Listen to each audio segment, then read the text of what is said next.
नमस्कार, मैं हूं शशि। आइए झारखंड की टॉप 25 प्रमुख खबर जानते हैं। आदिवासी संगठनों का आज झारखंड बंद। आदिवासी संगठनों ने कई मुद्दों को लेकर बुधवार को झारखंड बंद बुलाया है। साथ ही मेडिकल और आवश्यक सेवाओं को बंद से मुक्त रखा है।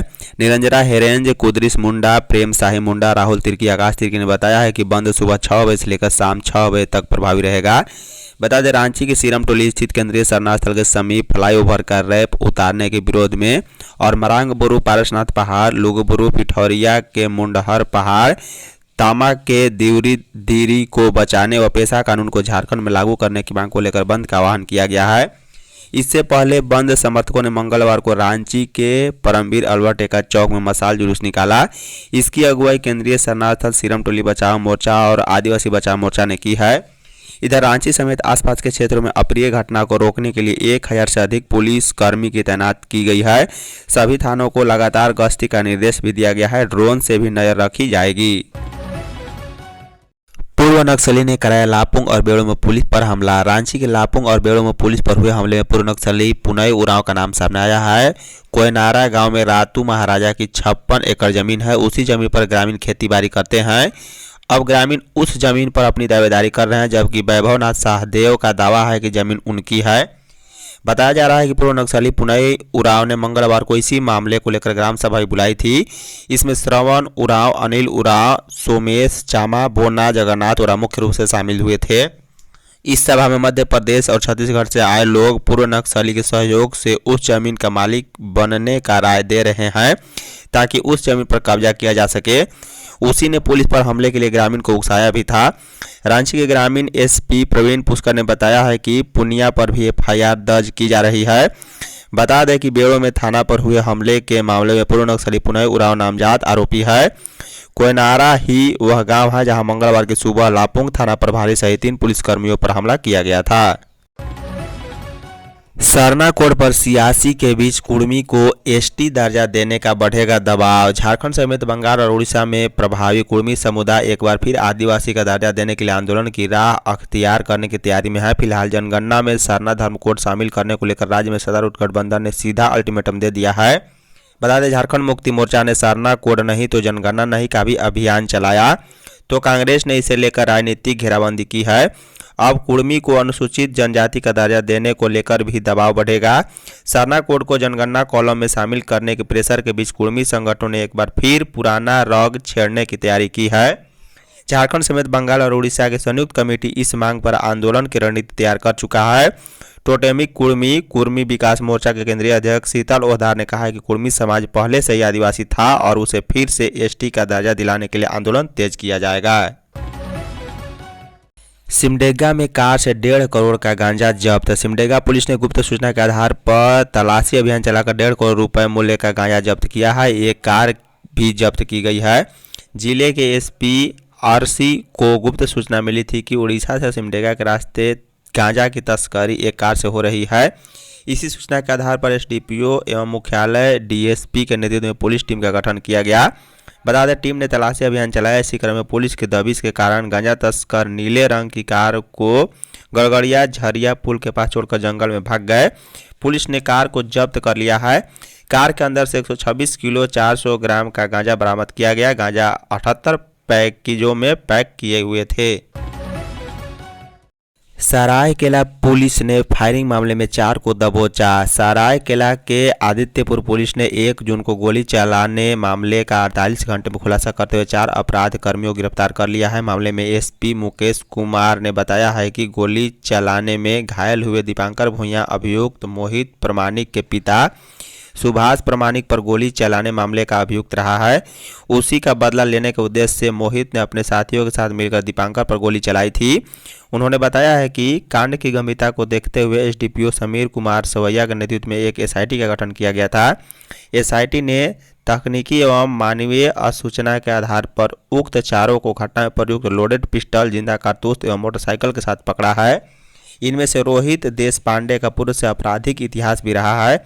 पुलिस की गिरफ्त में आए अपराध कर्मी में कुख्यात सुभाष प्रमाणिक का बेटा मोहित प्रमाणिक, सुजल अधिकारी और रोहित और जीसू गोप शामिल हैं। लापुंग में पुलिस पर हमला, थानेदार समेत 3 जख्मी। लापुंग थाना क्षेत्र के कोयनारा गांव में मंगलवार को जमीन विवाद को लेकर हो रही ग्राम सभा में ग्रामीणों ने पुलिस पर हमला कर दिया है। इसमें लापुंग थाना प्रभारी संतोष कुमार यादव समेत 3 पुलिसकर्मी जख्मी हो गए। थानेदार को बचाने के क्रम में पुलिसकर्मियों ने फायरिंग भी की, जिसमें ग्रामीण जतरू मुंडा घायल हो गया है। उसे रिम्स में भर्ती भी कराया गया। वहीं घायल पुलिसकर्मी लालू लोहरा, पुनई उरांव और एक चालक को रांची के एक निजी अस्पताल में भर्ती किया गया है। घटना के बाद गांव में तनावपूर्ण माहौल देखते हुए अतिरिक्त पुलिस बल की तैनाती की गई।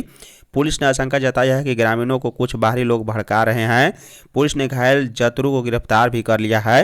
जानकारी के अनुसार जमीन से जुड़े एक विवाद को सुलझाने के लिए ग्रामीणों ने रातू महाराजा के वंशज वैभव नाथ शाहदेव को बुलाया था, जिन्होंने आने से मना कर दिया। बाबा धाम में इस बार एआई से होगी सुरक्षा। देवघर के विश्व प्रसिद्ध बाबा बैद्यनाथ धाम में 11 जुलाई से राजकीय श्रावणी मेला शुरू होगा। इस बार रिकॉर्ड 51 लाख दर्शनार्थियों के आने का अनुमान है। इसे देखते हुए झारखंड सरकार ने आर्टिफिशियल इंटेलिजेंस एआई तकनीक आधारित सुरक्षा व्यवस्था की तैनाती की है। पूरे बाबा धाम क्षेत्र पर 24 घंटे गहरी नज़र रखने के लिए पहली बार 200 से अधिक एआई से लैस कैमरे लगाए जाएंगे। पूरे इंतजाम में 74 करोड़ रुपए खर्च होंगे। इधर देवघर प्रशासन इंटीग्रेटेड मेला कंट्रोल रूम बनाएगा ताकि पल पल की जानकारी मिलती रहे। सीएम हेमंत सोरेन के निर्देश पर पर्यटन मंत्री सुदीव्य कुमार और सचिव मनोज कुमार व्यवस्था चुस्त दुरुस्त करने में जुटे हुए हैं। आरक्षण के आधार पर कांग्रेस कमेटी का गठन। झारखंड प्रदेश कांग्रेस कमेटी के गठन में आरक्षण के नियमों का पालन किया जाएगा। कमेटी में अनुसूचित जाति, अनुसूचित जनजाति, पिछड़ा वर्ग, अल्पसंख्यक, महिला, युवाओं को विशेष तरजीह दी जाएगी। पार्टी 50% पद SC, ST, OBC और अल्पसंख्यक कोटे से भरेगी। वहीं 25% पदों पर युवा और 50 वर्ष की आयु से कम के नेता शामिल होंगे, जबकि 25% पदों पर 50 साल से ऊपर की महिला और पुरुष शामिल होंगे। कांग्रेस ने यह फार्मूला तय कर लिया है और आरक्षण के नियमों के अनुसार इस पर काम भी शुरू कर दिया गया है। बता दें, प्रदेश कांग्रेस आरक्षण के आधार पर न सिर्फ राज्य स्तरीय कमेटी गठित करेगी, बल्कि जिला और प्रखंड स्तरीय कमेटी भी इसका पालन किया जाएगा। रांची में कोरोना के 6 एक्टिव मरीज। रांची में मंगलवार को एक और कोरोना मरीज की पुष्टि हुई है। मंगलवार को सदर अस्पताल में हुए महज 8 टेस्ट में से एक मरीज में कोरोना की पुष्टि हुई है। बता दें, रांची जिला में वर्तमान में कुल 6 एक्टिव संक्रमित हो गए हैं। पॉजिटिव मिलने वाले मरीजों के परिजनों को भी आइसोलेट रहने की सलाह दी गई है। सिविल सर्जन ने बताया है कि वर्तमान में सिर्फ वैसे मरीज की ही कोरोना जांच की जा रही है जिसमें कोरोना से मिलते जुलते लक्षण हैं। उन्होंने बताया है कि इस सप्ताह कोरोना जांच के मामले में तेजी लाई जाएगी। आयुष्मान कार्ड का दुरुपयोग बर्दाश्त नहीं। मंत्री स्वास्थ्य मंत्री डॉक्टर इरफान सईद ने कहा है कि मुख्यमंत्री हेमंत सोरेन के नेतृत्व में सरकार स्वास्थ्य सेवाओं को नई ऊंचाइयों तक पहुंचाएगी। रिम्स 2 का निर्माण कार्य प्रारंभ किया जा रहा है और अगले 2 वर्षों में यह सपना साकार होगा। राज्य के लोगों को आधुनिक और व्यापक स्वास्थ्य सेवा मुहैया कराने की दिशा में यह एक ऐतिहासिक कदम साबित होगा। डॉक्टर अंसारी मंगलवार को राजधानी के एक निजी होटल में आयोजित AHPI कॉन्क्लेव में राज्य भर के निजी अस्पतालों के प्रतिनिधि, प्रबंधक एवं चिकित्सकों को संबोधित कर रहे थे। यह कॉन्क्लेव आयुष्मान भारत प्रधानमंत्री जन आरोग्य योजना के अंतर्गत सरकारी देय बिलों के लंबित भुगतान से संबंधित मुद्दों को लेकर बुलाया गया था।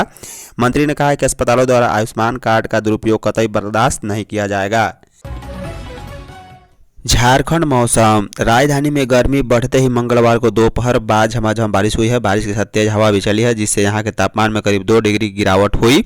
इस दौरान 15.6 मिलीमीटर बारिश भी हुई है। राजधानी का अधिकतम तापमान 33.8 डिग्री दर्ज किया गया। मौसम विभाग के अनुसार अगले 3 दिन के दौरान राजधानी समेत आसपास के क्षेत्रों में कहीं कहीं बारिश हो सकती है। तेज हवा के साथ कहीं कहीं वज्रपात भी हो सकता है। बता दें, बारिश रांची के करीब सभी हिस्सों में हुई है। इससे कुछ जगहों पर जल जमाव की भी स्थिति रही। स्टेशन रोड की नाली का पानी सड़कों पर बहने के कारण यहां से आवाजाही करने वाले लोगों को परेशानी हुई है। मौसम विभाग के अनुसार रांची के आसपास के जिलों में भी बादल छाए और तेज हवा के साथ हल्की बारिश हुई है। आयोग ने फ्लाईओवर रैप का किया निरीक्षण। राष्ट्रीय अनुसूचित जनजाति आयोग की सदस्य डॉक्टर आशा लकड़ा ने मंगलवार को सिरमटोली फ्लाईओवर रैप का निरीक्षण किया। निरीक्षण केंद्रीय शरणार्थी स्थल समीप बने रैप विवाद को लेकर किया गया है। निरीक्षण उपरांत वे पथ निर्माण विभाग के प्रधान सचिव सुनील कुमार के साथ बैठक करने के लिए प्रोजेक्ट भवन गई, लेकिन प्रधान सचिव की अनुपस्थिति रहने पर नाराजगी जाहिर की है। डॉक्टर आशा लकड़ा ने कहा है कि प्रधान सचिव का रवैया ठीक नहीं है, वे लगातार आयोग के दिशा निर्देशों की अवहेलना कर रहे हैं। जब बैठक में पथ निर्माण विभाग के सचिव ही नहीं रहेंगे तो निष्कर्ष ही नहीं निकल पाएगा।